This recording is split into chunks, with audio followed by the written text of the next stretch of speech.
Voice రాలేదు. హ్మ్. భక్తి రసామృత సింధు బుక్ కావాలి ప్రభుజీ. ఆన్‌లైన్‌లో పర్చేసుకోవాలా ప్రభుజీ? లేదంటే మనకి టెంపుల్ దగ్గర తీసుకోవచ్చా ప్రభుజీ? మన మ్యాంగ్లూర్ దాంట్లో లేవు, స్టాక్ లేదు. మీరు ఓకే. వేరే ఎక్కడైనా, మీరు ఎక్కడుంటారు? ఏ ఊళ్ళో మాది ఉంటారు? తణుకు ప్రభుజీ. తణుకు. తణుకా? ఓకే. హ్మ్. దగ్గరలో ఎక్కడైనా అడగాలి బుక్స్. దగ్గరంటే రాజమండ్రి, ఆ, గూడెం, రాజమండ్రి. తాడేపల్లిగూడెం. రాజమండ్రిలో దొరుకుతాయమ్మా. పెద్ద హ్మ్. టెంపుల్ అది ఉంది అక్కడ. హ్మ్. అక్కడ ఎవరైనా ఓకే. ఉంటే ట్రై చేయండి, తెప్పించుకోండి. ఓకే ప్రభుజీ. ధన్యవాదాలు ప్రభుజీ. ధన్యవాదాలు. హరే కృష్ణ మాతాజీ, హరే ప్రణామాలు కృష్ణ మాతాజీ. మాతాజీ, ప్రణామాలు మాతాజీ. హరే కృష్ణ మాతాజీ, ప్రణామాలు. హరే కృష్ణ మాతాజీ ప్రణామం. ఉమ్.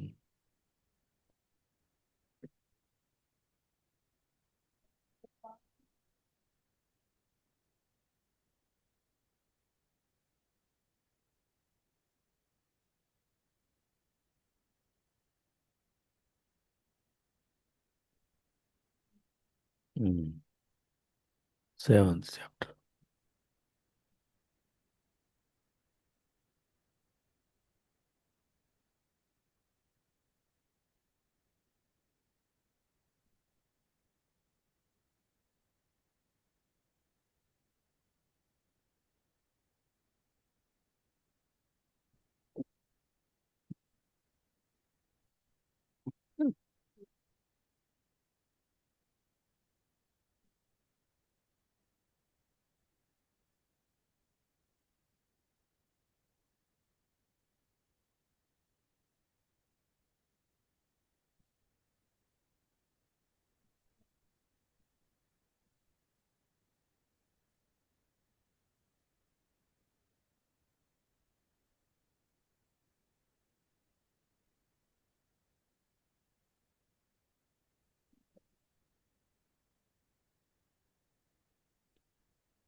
హరే కృష్ణ మాతాజీ.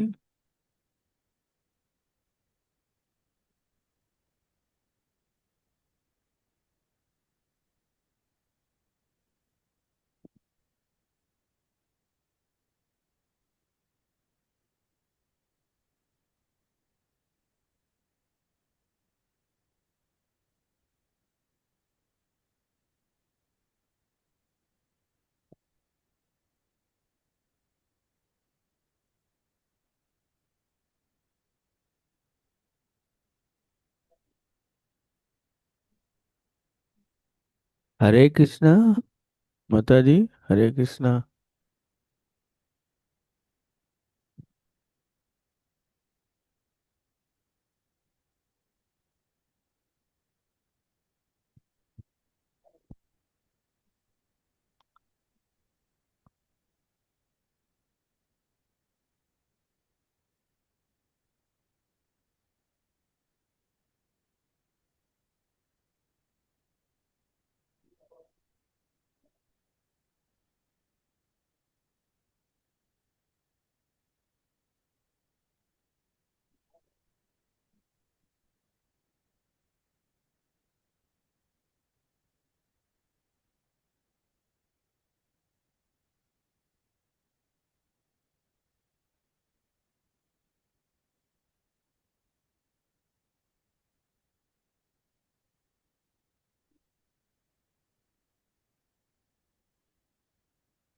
హరే కృష్ణ ప్రభుజీ, వాయిస్ రావడం లేదు. ఆ, ఆడియో. ఏదో మాతాజీ ఉండండి, ఒక్క నిమిషం అడుగుతా. ఆ, హరే కృష్ణ మాతాజీ. ప్రభు మాతాజీకి ఫోన్ చేయండి ప్రభు, లిఫ్ట్ చేస్తే తెలుస్తుంది ప్రాబ్లము. అదే మీ వాయిస్ రావట్లేదు, మీరు మ్యూట్లో లేరు కానీ ఎందుకో మరి మా స్ట్రక్ అయిపోయింది. అవును అవును అవును. మళ్ళా ఆఫ్ జాయిన్ అవుతారా, రీజాయిన్ అవుతారా అని. నేను అన్ని అంతా స్టార్ట్ చేశాను. ఒకసారి రింగ్ ఇచ్చి కట్ చేస్తే తెలుస్తుంది కదా ఎందుకు చేసినారు. కానీ మీ వాయిస్ రావట్లేదమ్మా. అదే అదే అదే మళ్ళీ ట్రై చేస్తానైతే. ఎందుకు రావడం లేదు మరి నాకు. అదే నేరుగా గోపుకునే ఫోన్ వస్తే జనరల్గా మీరు మ్యూట్లో ఉంటారు కదా, ఫోన్ కూడా కాదు, మీదేమో కదులుతోంది, ఇదేమో నెక్స్ట్ కాదు, నా వాయిస్ మీకే కాదు, మీ వాయిస్ నాకు కూడా వినపడలేదు. అదే అందరూ అంటున్నారు హరే కృష్ణ అని. సంథింగ్ ఏదో తేడా వచ్చింది, మళ్ళా చేయండి. ఓకే ఓకే ఓకే అమ్మా, హరే కృష్ణ.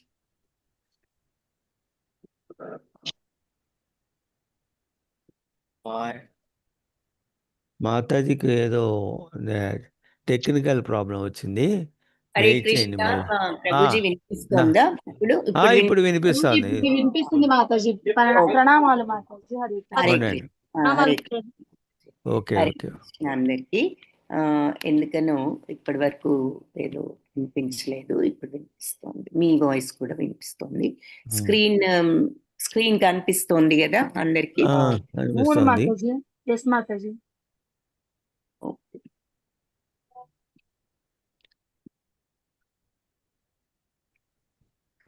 స్టాప్ చేశాను screen share. 1 second.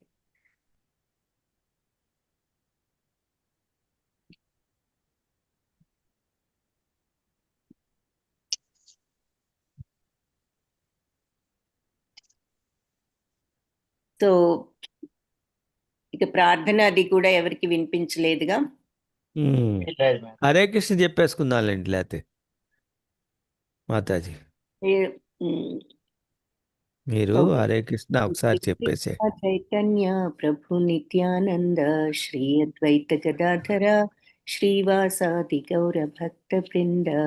Hare Krishna Krishna Krishna Hare Hare, Hare Rama Rama Rama Hare Hare. Hare Krishna Krishna Krishna Hare Hare, Hare Rama Rama Rama Hare Hare. Hare Krishna Krishna Krishna Hare Hare, Hare Rama Rama Rama Hare Hare. Hare Krishna Krishna Hare Krishna Krishna Hare Hare, Hare Rama Hare Rama Rama Rama Hare Hare Hare. Hare Krishna. So 7వ అధ్యాయం ఈరోజు. నిన్న 6వ అధ్యాయంలో భక్తిలో మనం అనుసరించవలసిన పాయింట్స్ ఒక 64 చూసాం. అందులో మొదట ఫస్ట్ 10 కూడా బిగినింగ్ స్టేజ్లో మనం పాటించవలసినవి. తరువాత 10 బిగిన్ చేసిన తర్వాత మళ్ళీ ఇంకా దాంట్లో ఇంకా పురోగమనం చెందడానికి పాటించవలసిన ఇంకొక 10, మొత్తం 20. ఆ తర్వాత ఇంకొక 44 చూసాం. అవి ఏమిటి అంటే మరి 44 పాయింట్స్. వాటన్నిటిలోకి కూడా 5 విషయాలు ఎక్కువ ముఖ్యమైనవి అని మనం లాస్ట్లో చూడటం జరిగింది. 64 పాయింట్స్ మనం పాటించినట్లయితే ఈ భక్తి మార్గంలో పురోగమనం చెందుతాము. అయితే మరి ఈ 64లో కూడా మరి 5 ఏమిటంటే శ్రీ విగ్రహాలు ఆరాధించడం, భాగవత శ్రవణం, సత్సాంగత్యం అంటే భక్తులతో సాంగత్యం, సంకీర్తన, మధురా నివాసం ఎక్కువ ప్రధానం అని చెప్పారు. అయితే ఇవన్నీ కూడా మనం మనసా వాచ ఈ కర్మలన్నీ కూడా చేస్తూ ఉండాలి. భగవత్ సేవలో మనం చేసినట్లయితే ఈ రకంగా ఇంద్రియాలను మనం భగవంతుడి మీద నియంత్రించవచ్చు, ఈ భౌతిక విషయాల మీద బదులు. సో అది 64 విషయాల్ని ఇప్పుడు ఒక్కొక్క అధ్యాయంలో కొన్ని ఈ 64 పాయింట్స్ని వివరంగా చూడటం జరుగుతుంది. సో 7వ అధ్యాయంలో మనం ఈ 64 పాయింట్స్లో ఫస్ట్ ఫ్యూ పాయింట్స్ ఇక్కడ వివరంగా చూస్తాం. సో అలా కంటిన్యూ అవుతూ 64 పూర్తి చేస్తాం అన్నమాట. సో 7వ అధ్యాయం పేరు భక్తి అంగాలకు, అంటే ఈ భక్తిలో ఉన్నటువంటి దశలకు ఆధారాలు, అంటే మనకి చెప్పిన ఈ విషయాలకు ఆధారాలు కూడా ఉన్నాయి. ఊరికినే ఇలా చేయండి అలా చేయండి అని చెప్పి ఏదో వాళ్ళు చెప్పడం కాదు, ప్రతి పాయింట్కి కూడా ఎందుకు చెప్పారు అనే దానికి ఒక ఆధారం ఉన్నదన్నమాట. సో ఆ పాయింట్ని గురించి, ఆ ఆధారాలు ఏమిటి, ఎందుకు ఈ పాయింట్ని చెప్పారు అనే విషయం మనం చూస్తాం వివరంగా. సో మొట్టమొదట 10 ఉన్నాయి కదా ప్రారంభ దశలో మనం పాటించవలసిన విషయాలు. ఆ 10లో మొట్టమొదటిది ఏమిటి? ప్రామాణికుడైన గురువు గారిని ఆశ్రయించడం. కాబట్టి ఈ గురువు గారిని ఆశ్రయించడం అనే విషయం గురించి ఏం చెప్తున్నారంటే, భాగవతంలో ప్రబుద్ధుడు ఈ నిమి మహారాజుతో ఇలా అన్నాడట. ఏమని? మహారాజా, ఈ భౌతిక జగత్తులో నిజమైన ఆనందం లేదని తెలుసుకో. ఇక్కడ ఏదో ఆనందం ఉందని మనం అనుకోవడం కేవలం భ్రాంతి. మనం ఎంత భ్రాంతిలో మాయలో ఉంటాం అంటే, ఇది భ్రాంతి అని తెలిసినా కూడా ఏదైనా వస్తువు చూసినప్పుడు మనకు కొనుక్కోవాలనిపిస్తుంది. అది కొనుక్కుంటే క్షణికమైన ఆనందాన్ని అనుభవిస్తూ ఉంటాం. ఆ క్షణిక ఆనందం తరిగిపోయిన తర్వాత వేరే వస్తువు కొనుక్కుంటే ఇంకొక క్షణికానందం వస్తుంది అనేటటువంటి ఉద్దేశంతో వేరే కోరికల పట్ల తాపత్రయపడుతూ ఉంటాం. ఇలా మనల్ని మాయ అటు ఈ భౌతిక తత్వాన్ని పట్ల లాగుతూ ఉంటుంది. తెలిసినా కూడా మనం దాన్ని ఇగ్నోర్ చేసి, అంటే దానిని మనం ఖాతరు చెయ్యం. ఇది మాయా అన్న విషయాన్ని పక్కన పెట్టాలి, మనం ఇక్కడ ఏదో అనుభవించేయాలి అనేటటువంటి తీవ్రమైన కోరిక అనే మాయలో ఉంటూ, అది మాయాని తెలిసిన విషయాన్ని కూడా మనం మర్చిపోవడానికి ప్రయత్నిస్తూ ఉంటాం. అంతటి గాఢమైనదన్నమాట ఈ మాయ. కాబట్టి ఇక్కడ ఏదో ఆనందం అందుకోగలం అనుకోవడం కేవలం భ్రాంతి. ఇది దుఃఖభూయిష్టం తప్ప ఈ జగత్తు వేరే ఒకటి కాదు. నిజమైన ఆనందాన్ని మనం గనుక, ఎందుకు అంటే ఎన్ని కోరికలు తీర్చుకున్నా, ఎన్ని క్షణికానందాలు అనుభవించినా చివరికి ఏదో లేదనే అసంతృప్తి ఉంటూనే ఉంటుంది. కాబట్టి ఇది దుఃఖభూయిష్టం తప్ప ఇంకొకటి కాదు. మరి మనం ఎంతో ధనవంతులను చూస్తాం, వాళ్ళు ఏమైనా ప్రాబ్లమ్స్ లేకుండా ఉంటున్నారా? వాళ్ళకి ఏమైనా దుఃఖాలు లేకుండా ఉంటున్నాయా? ప్రతి ఒక్కరికి దుఃఖం అనేది ఉంటూనే ఉంటుంది. ఎందుకు అంటే ప్రతి ఒక్కరు ఈ కోరికల మాయాజాలంలో పడి ఉన్నారు కాబట్టి. అందుకని ఇది దుఃఖభూయిష్టం. నిజమైన ఆనందం తెచ్చుకోవాలి, మనకి పొందాలి అనుకున్నప్పుడు ఎవరైనా సరే ఒక గురువు గారిని, సరి అయిన గురువుని ఎంచుకుని ఆయన దగ్గర ఒక దీక్ష, అంటే దీక్ష తీసుకుంటే మనం ఆ గురువు గారికి కమిట్ అవుతున్నట్లు అర్థం. ఆయన చెప్పిన విషయాలను మనం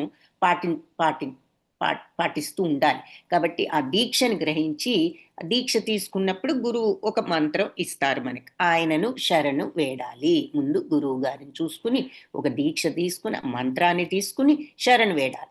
అలా గురువు గారికి ఉండవలసిన యోగ్యతలు ఏమిటి అంటే, ప్రామాణికుడైన గురువు అన్నారు కదా. సో ఏమిటి ప్రామాణికుడైన గురువు యోగ్యతలో చెప్తున్నారు అంటే, శాస్త్ర సిద్ధాంతాలన్నీ తెలుసుకున్న నిష్ణాతుడై ఉండాలి, భగవంతుణ్ణి శరణు వేడిన వాడై ఉండాలి. అలాంటి మహాత్ములే నిజమైనటువంటి గురువులు. శాస్త్రాలన్నీ తెలిసిన వాడై ఉండాలి, భగవంతుడికి పూర్తి శరణాగతుడై ఉండాలి. సో ఇటువంటి గురువును ఎంచుకోవాలి. సో భగవంతుని శరణు వేడి ఈ భౌతిక విషయాలన్నిటినీ కూడా వదిలిపెట్టగలిగిన మహాత్ములే నిజమైనటువంటి గురువులు. కాబట్టి ప్రతి వ్యక్తి కూడా వాళ్ళ జీవిత లక్ష్యాన్ని సాధించాలి అంటే ఏమిటా జీవిత లక్ష్యం? భగవంతుణ్ణి మనం ఈ భౌతికత్వాన్ని వదిలి భగవంతుడి వైపు తిరిగి ఆ శుద్ధతత్వాన్ని తెచ్చుకోవాలి, దివ్య స్థితిని అందుకోవాలి అంటే ఇలాంటి గురువును అన్వేషించాలి అని భాగవతంలో ఈ ప్రబుద్ధుడు అనే ఆయన నిమి మహారాజుతో చెప్పడం చూస్తాం మనం 11వ స్కందంలో. సో దీని అర్థం ఏమిటి అంటే, మరి నిజమైన శాస్త్రాలు పట్ల లక్ష్యం లేనటువంటి ఒక మూర్ఖుణ్ణి కానీ, సరి అయినటువంటి శీలం లేని వాళ్ళని కానీ, భక్తి నియమాలను పాటించని వాళ్ళని కానీ, ఇంద్రియ తృప్తి కోసం వాళ్ళు తాపత్రయపడే వాళ్ళు, ఈ 6 వేగాలు జయించని వాళ్ళు. 6 వేగాలు చూసాం కదా మనం. మరి నెక్టర్ ఆఫ్ ఇన్స్ట్రక్షన్ లో చూసాం. ఈ 6 వేగాలు ఏది జిహ్వ వేగం, వాక్వేదము, ఉదర వేగము, ఇవన్నీ మనం చూసాం. మనోవేగము. సో ఈ వేగాలన్నీ అంటే ఎంత స్పీడ్గా మనం కోరికలకు లొంగిపోతామన్నది ఈ వేగాల వల్ల జరుగుతూ ఉంటుంది. కాబట్టి ఈ వేగాలను జయించలేని వాడు, ఈ 6 వేగాలు జయించగలవాడు ప్రపంచంలో ఎవరికైనా గురువు అవ్వగల అర్హత ఉంటుంది అని అక్కడ మనం చూసాం. కాబట్టి ఈ 6 వేగాలు జయించలేనప్పటికీ వాళ్ళు గురువులుగా అంగీకరించడానికి అర్హులు కాదు అని చెప్తున్నారు. సో ఇంద్రియ తృప్తి కోసం మరి 6 వేగాలు, జిహ్వ, గుహ్యావయవాలు, మరి ఉదరము, కోపము, కోపవేగం, మనస్సు, వాక్కు, ఈ 6 వేగాలు కూడా స్వాధీనం చేసుకున్న వాళ్ళు అంతటా కూడా మరి శిష్యుల్ని స్వీకరించవచ్చని మనం అప్పుడే చూసాం అక్కడే. కాబట్టి ఇటువంటి ప్రామాణికుడైన ఆచార్యుణ్ణి మనం ఆశ్రయించి మరి ఈ రకంగా ఈ భక్తి మార్గంలో మనం ముందుకు వెళ్ళడానికి ప్రయత్నించాలి. ఆ తర్వాత అది ఫస్ట్ పాయింట్ గురించి ఇలా చెప్పారు. ఏది? ప్రామాణికుడైన ఆచార్యుల్ని చూసుకోవడం, ఆశ్రయించడం అంటే ఏమిటి అంటే ఎటువంటి వాళ్ళు ప్రామాణికులు, ఫస్ట్ అది ఎందుకు ముఖ్యమో చెప్పారు. తర్వాత ఎటువంటి వాడు ప్రామాణికుడు అన్నది చెప్పారు. 6 వేగాలు జయించగలవాడు, వేదాలలో నిష్ణాతుడు, భగవంతుడికి శరణాగతుడు అయినవాడు. నెక్స్ట్ పాయింట్ ఏమిటి అంటే మనం చూసిన 64లో ఫస్ట్ 10లో సెకండ్, ఆధ్యాత్మిక ఆచార్యుడి వద్ద దీక్ష స్వీకరించి ఆదేశాలను పొందడం. ఈ గురువు గారి దగ్గర చూసుకుని, గురువు గారిని ఆయన దగ్గర ఈ మంత్ర దీక్ష తీసుకుని ఆయన యొక్క ఆదేశాలను మనం స్వీకరించడం. ఆయన ఇలా చేయండి, అలా చేయండి అని చెప్పినప్పుడు విని వాటిని జీర్ణం చేసుకోవడం. సో ఈ ప్రబుద్ధుడే మళ్ళీ ఏమంటున్నాడు అంటే నిమి మహారాజుతో ఈ విషయం గురించి కూడా, మహారాజా, శిష్యుడు తన గురువు గారిని కేవలం గురువుగా కాకుండా ఒక భగవంతుడి యొక్క ప్రతినిధిగా అంగీకరించాలి. స్వయంగా భగవంతుడి యొక్క ప్రతినిధి ఈ గురువు అని శిష్యుడికి భావం ఉండాలి. అంటే ఇప్పుడు శ్రీకృష్ణుడు, గురువుగారు శ్రీకృష్ణుడి యొక్క బాహ్య రూపం, ఆయనను భగవంతుడిగానే అంగీకరించాలి. అంటే భగవంతుడి యొక్క రూపంగా, ఆయన యొక్క ప్రతినిధి ఈయన మన ముందు ఉన్నారు. భగవంతుడు స్వయంగా లేకపోయినా మన గురువు గారే భగవంతుడి ప్రతినిధి, ఆయన భగవంతుడి రూపం అనే విధంగా మనం ఆయనను గౌరవించి భగవంతుడిగా గురువును అంగీకరించాలి. సకల శాస్త్రాలు కూడా దీన్నే ధ్రువపరుస్తున్నాయి. కాబట్టి శిష్యుడు ఎప్పుడు కూడా గురువును అలా అంగీకరించాలి. శిష్యుడు మరి భక్తి శ్రద్ధలతో గురువు దగ్గర ఈ భాగవతాన్ని, ఈ గ్రంథాలను అధ్యయనం చేయాలి. భాగవతాన్ని శ్రవణం చేయడం, కీర్తనం చేయడం, ప్రేమతో భగవంతుడికి సేవ చేసి ఇలా సేవ చేస్తూ ఉండడం శిష్యుడు చేయవలసిన ధర్మాలు అని చెప్పారు. సో శిష్యుడు ఎప్పుడు కూడా తన గురువుని సంతృప్తి పరచడానికి ప్రయత్నించాలి.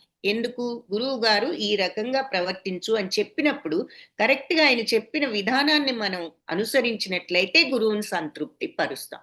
సో గురువు గారి ఆదేశాలను పాటించడం అంత ముఖ్యం. ఆ రకంగా పాటించి ఆయనకు సంతృప్తిని కలిగించాలి. అప్పుడే మనకు ఆధ్యాత్మిక జ్ఞానం వస్తుంది. ఎందుకు గురువు గారు చెప్పినట్లు వినాలి అనే డౌట్ వస్తే, గురువు ఒక మాట చెప్పారు అంటే అందులో అర్థం లేకుండా వాళ్ళు చెప్పరు. వాళ్ళు మనకి ఏది ఉపయోగమో, మనం ఈ భక్తి మార్గంలో పరిపూర్ణత పొందడానికి ఏది మనకు అవసరమో గురువు ఆ విషయాలే మనకు చెప్తారు. కాబట్టి గురువు చెప్పిన విషయాన్ని మనం ఆ రకంగా తూచా తప్పకుండా పాటించడం శిష్యుడి యొక్క ధర్మం. కాబట్టి వేదాలు కూడా ఇదే విషయం చెప్తున్నాయని చెప్తున్నారు. రూపగోస్వామి ఇంకొక అడుగు ముందు వెళ్ళి ఏమన్నారంటే, భగవంతుడి పట్ల, గురువు పట్ల విశ్వాసం ఉన్న వాళ్లకు అన్ని విషయాలు సులభంగా అర్థమవుతాయి అని ఆయన కూడా చెప్పారన్నది చెప్తున్నారు. సో వేదాలు చెప్పాయి, రూపగోస్వామి అదే విషయాన్ని భగవంతుడి పట్ల, గురువు పట్ల, ఇద్దరి పట్ల విశ్వాసం ఉన్న వాళ్ళకి ఇక అన్ని విషయాలు కూడా వాళ్ళు తెలుసుకోగలుగుతారు అని చెప్పారు. సో ఇది సెకండ్ పాయింట్ అన్నమాట. ఏది? గురువు గారిని ఆశ్రయించడం ఫస్ట్ పాయింట్ అయితే, ఆధ్యాత్మిక ఈ గురువు దగ్గర దీక్ష తీసుకుని ఆదేశాలను తీసుకున్నప్పుడు ఏ విధంగా పాటించాలి అనే విషయం సెకండ్ పాయింట్. ఇప్పుడు మూడో పాయింట్, విశ్వాసంతో ఈ గురువును సేవించడం. సో అది కొంత ఆల్రెడీ చూసాం ఈ ముందు పాయింట్లో కూడా. సో ఇక్కడ ఏం చెప్తున్నారు అంటే, విశ్వాసంతో గురువును సేవించడం గురించి, ఈ గురువు నుండి దీక్ష తీసుకునే విషయాన్ని గురించి భాగవతంలో భగవంతుడే, శ్రీకృష్ణుడే ఈ విధంగా చెప్పారు.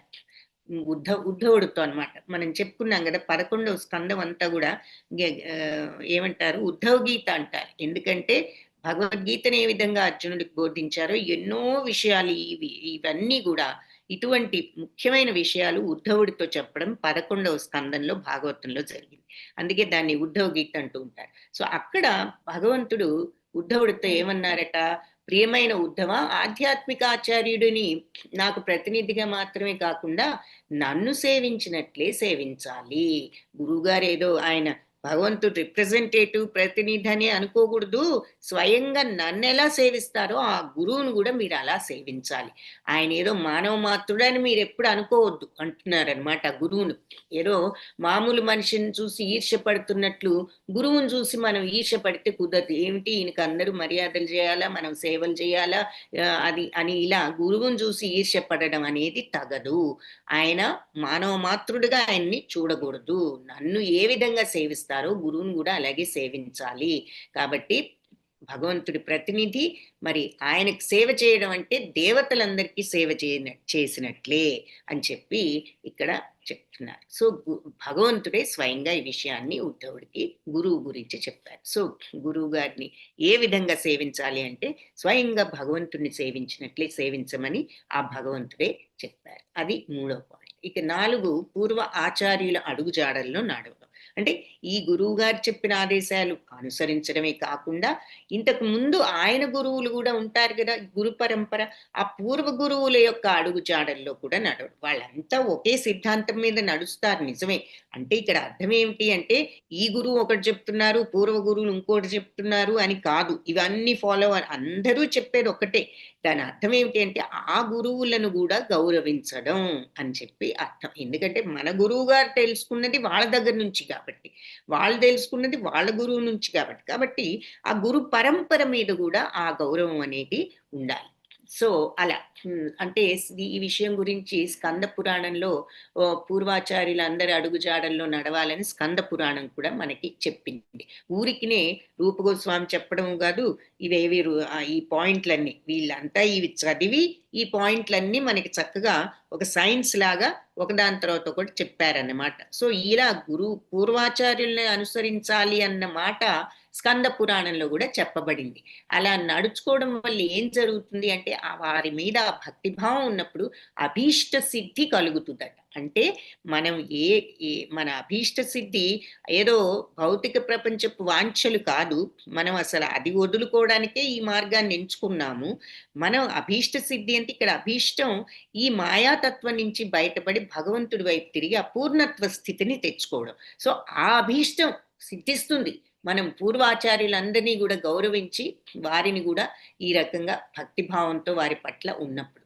సో ఇలా మనం ఈ ఆధ్యాత్మిక మార్గంలో ప్రగతిలో ఎటువంటి బాధ పరాజయం లేకుండా ముందుకు నడుచుకోవచ్చు ఈ గురు పరంపరని కనుక మనం ఈ విధంగా గౌరవించినట్లయితే. ఇంకా అని స్కంద పురాణం చెప్పింది. ఇక బ్రహ్మయామళం అనే గ్రంథంలో ఏం చెప్పారట, శాస్త్ర ప్రమాణాలను మనం అనుసరించకుండా ఒక కపటంతో గనక ఏదో హరిభక్తిని సాధన చేసే వ్యక్తి భక్తి మార్గంలో ఎలాంటి ప్రగతి కూడా సాధించలేడు. కపటత్వంతో అంటే శాస్త్రాలు చెప్పినట్లు కాకుండా ఏదో వాళ్ళకి ఒక కపటంతో ఏదో హరిభక్తి సాధన చేస్తున్నాము అని అటువంటి మార్గంలో ఉన్న వాళ్ళు ఎలాంటి ప్రగతి సాధించలేరు సరిగదా. శ్రద్ధ ఉన్న సాధకులకు కూడా వాళ్ళ ఆటంకాలు కలిగిస్తారు అని చెప్పి ఈ బ్రహ్మయామళం అనే గ్రంథం చెప్పింది. మరి అంతే కదా, నిజమైన భక్తి లేకుండా ఏదో వాళ్ళు ఇష్టం వచ్చినట్లు మేము హరిభక్తి సాధనలో ఉన్నామని ఏదో చేస్తూ ఉంటూ వాళ్ళు పక్క వాళ్ళని కూడా తప్పుదోవలో పట్టిస్తూ ఉంటారు. కాబట్టి వాళ్ళకి బెనిఫిట్ లేదు, వాళ్ళ మాట వినే వాళ్ళకు కూడా మరి ఏ రకమైనటువంటి ప్రయోజనం ఉండదు. కాబట్టి ఈ శాస్త్ర విధులను పాటించినప్పుడు సాధారణంగా వీళ్ళందరినీ ఇట్లాంటి వాళ్ళని సహజీయాలు అని అంటూ ఉంటారట. వారి దృష్టిలో అంతా కూడా చాలా చౌక, అంటే వాళ్ళ కల్పనల్ని ప్రచారం చేస్తూ శాస్త్ర విధుల్ని పాటించకుండా వాళ్ళు ఇష్టం వచ్చినట్లు పద్ధతుల్ని వాళ్ళు ఫాలో అవుతూ అందరికీ అదే కరెక్ట్ అన్నట్లుగా చెప్తూ ఉంటారు అని చెప్పి ఇలా భక్తులకు కూడా వాళ్ళ ఆటంకాలు సృష్టిస్తారు అని చెప్పి చెప్తున్నారు. వాళ్ళని సహజీయులు అని అంటారు.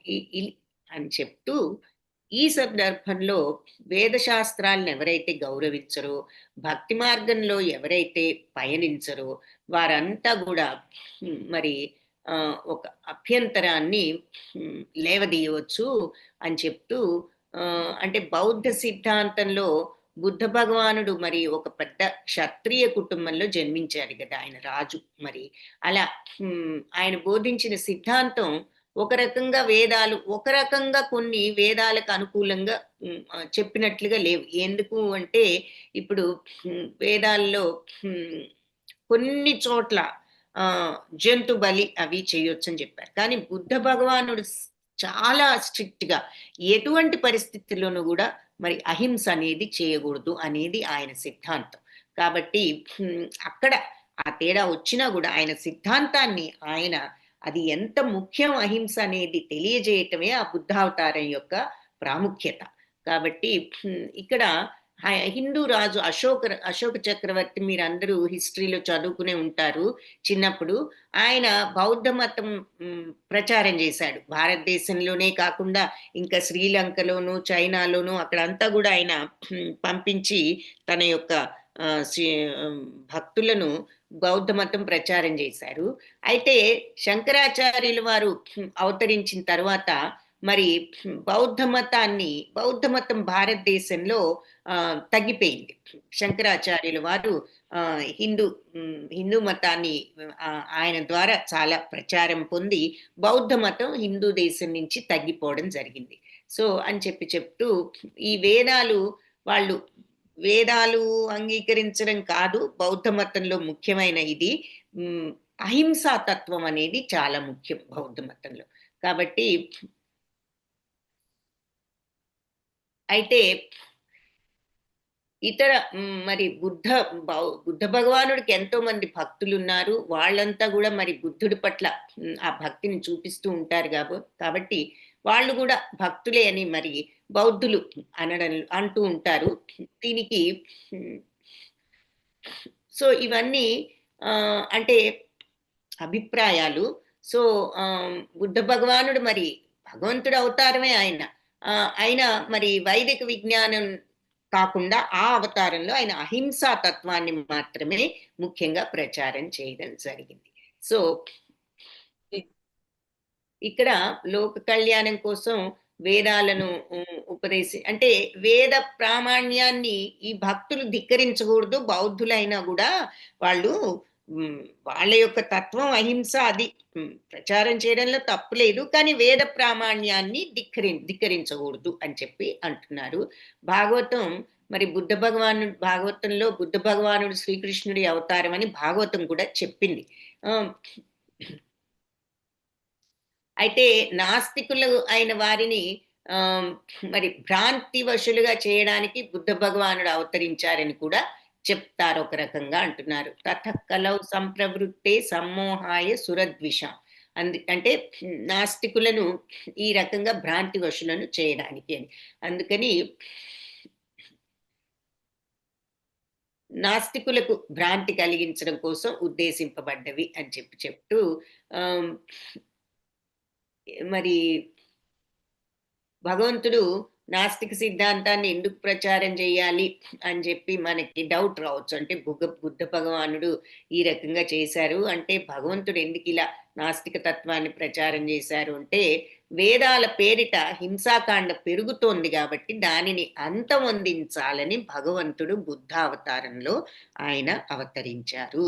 ఈ వేదాలు ధర్మ పద్ధతిలో జంతు బలి చేయొచ్చు అంటే ఏం చెప్తాయంటే, వేదాలు జంతు బలిలో ఈ జంతువును మనం చంపుతున్నా కూడా దానికి అది ఆ జంతువుకు అది ఒక పుణ్యమే. ఎందుకు అంటే ఒక భగవంతుడి కోసం ఇది ఆ బలి అప్పటి వరకు ఆ జంతువుకున్న పాపాలు అవన్నీ కూడా పోయి తరువాత ఎంతో అత్యున్నత స్థాయి వస్తుంది అని వేదాలు చెప్తాయి అని చెప్పి ఆ పర్పస్ కోసం ఎప్పుడైనా ధర్మం ధర్మవంతంగా ఈ ఏదైనా బలి ఇవ్వచ్చు అని అంటారు. కానీ ఎట్టి పరిస్థితిలో కూడా ఏ జీవిని కూడా హింసించకూడదు అన్నది బుద్ధ భగవానుడు అవతారంలో భగవంతుడు చెప్పిన విషయం.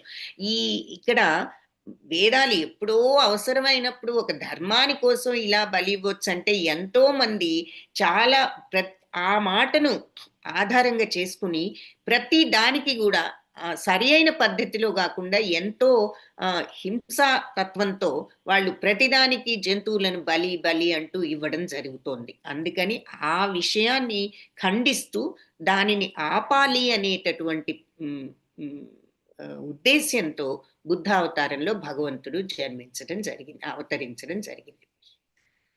సో అది ఇక్కడ కొన్ని విషయాలు చెప్తున్నారు. సో ఇదంతా కూడా మనం పూర్వాచార్యుల అడుగుజాడల్లో నడవడం అనే దాని గురించి ఇదంతా కూడా చెప్పుకుంటూ వచ్చారు. ఆ తర్వాత సనాతన ధర్మాన్ని తెలుసుకోవాలనే జిజ్ఞాస, అంటే కుతూహలం ఉండాలి. అసలు సనాతన ధర్మం శాస్త్రాలు ఏమిటి, ఏది మంచి అని చెప్పాయి, ఏది చెడు అని చెప్పాయి, ఇవన్నీ కరెక్ట్గా అర్థం చేసుకోవాలనేటటువంటి కుతూహలం ఉండాలి. మనం ఈ భక్తి మార్గంలో పురోగమనం చెందాలి అంటే మరి మంచి చెడు తెలియాలి. మంచి చెడు ఏమిటి, మంచి ఏది చెడు అనేది తెలియడానికి శాస్త్రాన్ని మించిన ఆధారం ఇంకొకటి లేదు. అందుకని శాస్త్రాలు తెలుసుకోవాలనే జిజ్ఞాస ఉండాలి. శ్రీకృష్ణుడి ప్రీతి కోసం ఐహిక భోగాలు త్యజించాలి. భగవంతుణ్ణి మరి సంతృప్తి పరచాలి అంటే ఈ మాయలో పడి మనం కోరికల వలయంలో ఉంటే అది కాదు ఉండవలసిన మార్గం. కాబట్టి పద్మపురాణం ఏం చెప్తోంది అంటే భగవత్ సేవ కోసం ఈ భోగాలు త్యాగం చేసిన వాళ్ళ కొరకు విష్ణులోకంలో ఐశ్వర్యాలు ఎదురు చూస్తూ ఉంటాయి. ఇక్కడేదో భోగాలు అనుకుంటున్నాం, ఇవి మనం త్యాగం చేస్తే భగవత్ లోకంలో ఐశ్వర్యాలు ఎదురు చూస్తూ ఉంటాయని పద్మపురాణం తెలిపిందని చెప్తున్నారు. నెక్స్ట్ పాయింట్ పవిత్ర ధామాల్లో నివాసం. చూసాం కదా, అంటే మధుర, బృందావనం ఇటువంటి ద్వారకా నగరంలో 6 మాసాలు లేదా 1 మాసం కనీసం 15 రోజులు ఉన్న వ్యక్తికి విష్ణులోక ప్రాప్తి, సారూప్య ముక్తి. అంటే సారూప్యం అంటే భగవంతుడి యొక్క రూపంలో ఉండటం, అంటే నారాయణుడికి. అందుకే విష్ణులోకంలో వాళ్ళందరికీ కూడా చతుర్భుజాలు ఉంటాయని చెప్తాం. సో నారాయణుడి వలె చతుర్భుజ రూపాన్ని పొందడం అన్నమాట సారూప్య ముక్తి అంటే. వాళ్ళకి విష్ణులోకంలో ఉంటూ భగవంతుడి యొక్క రూపంతో ఉంటారు. సో ఎటువంటి ఫలితాలు ఎదురు చూస్తూ ఉంటాయని చెప్పి పద్మపురాణం చెప్పింది. ఎవరికి? కనీసం 15 రోజులైనా ఇలా ద్వారకా నగరంలో ఉన్న వాళ్ళకి. బ్రహ్మపురాణంలో ఏం చెప్పారట? ఓహో, ఈ జగన్నాథ క్షేత్ర మహత్యం ఏమని వర్ణించాలి? 80 చదరపు మైళ్ళ విస్తీర్ణంలో ఉన్న ఈ జగన్నాథ క్షేత్రం ప్రాంతాల్లో జనులందరూ కూడా స్వర్గస్థులైన తర్వాత వైకుంఠ లోకంలో చతుర్భుజులుగా కనిపిస్తున్నారు. అంతటి మహత్యం ఉందన్నమాట ఈ జగన్నాథ క్షేత్రంలో. సో అక్కడ ఉన్న వాళ్ళందరూ కూడా వైకుంఠ లోకంలో సారూప్య ముక్తిని పొందుతారు అని చెప్పి చెప్తున్నారు. సో పవిత్ర ధామాల్లో నివసించడం వల్ల ఏమిటి, ఎందుకు పవిత్ర ధామంలో నివసించాలి అన్నదానికి ఆధారాలు అన్నమాట ఈ మాటలన్నీ. నైమిషారణ్యంలో సమావేశం అయ్యారు కదా ఈ శౌనకాది మహామునులందరూ. సూత గోస్వామి వాళ్ళందరికీ భాగవతాన్ని వినిపిస్తూ భాగవతం ఇలా మొదలవుతుంది. మీరు భాగవతం వింటే మీకు తెలుస్తుంది కదా. సో అక్కడ గంగానది మహత్యాన్ని వర్ణిస్తారు ఆయన, సూత మహాముని, ఈ శౌనకాది మునులందరికీ. ఆయన ఏం చెప్తారంటే గంగానది జలాలు ఎప్పుడు కూడా భగవంతుడి పాదాలను పూజించే తులసి పరిమళాలతో గుబాళిస్తూ ఉంటాయి. అందుకని గంగానది శ్రీకృష్ణుడి వైభవాన్ని చాటే నిత్యవాహిని. గంగానది జలాలు ఎక్కడ పారినా అక్కడ ప్రజలందరూ కూడా బయట లోపల కూడా పవిత్రీకరింపబడతారు. సో అని చెప్పి చెప్పారు. లోపలే కాదు బయట కూడా పవిత్రీకరించబడతారు. సో ఈ రోజు క్లాసు ఇక్కడితో ఆపుదాము. నెక్స్ట్ పాయింట్ని నెక్స్ట్ క్లాస్లో చూద్దాము. హరే కృష్ణ అందరికీ. క్లాస్ మండే ఉండొచ్చు. సో ఏ విషయం మళ్ళీ పోస్ట్ చేస్తాం. మండే కూడా క్లాస్ ఉండొచ్చు. మెసేజ్ చూసుకోండి, గ్రూప్లో తెలుస్తుంది. వాంఛా కల్పతరుభ్యశ్చ కృపా సింధుభ్య ఏవ చ పతితానాం పావనేభ్యో వైష్ణవేభ్యో నమో నమః. హరే కృష్ణ అందరికీ ధన్యవాదాలు. హరే కృష్ణ మాతాజీ.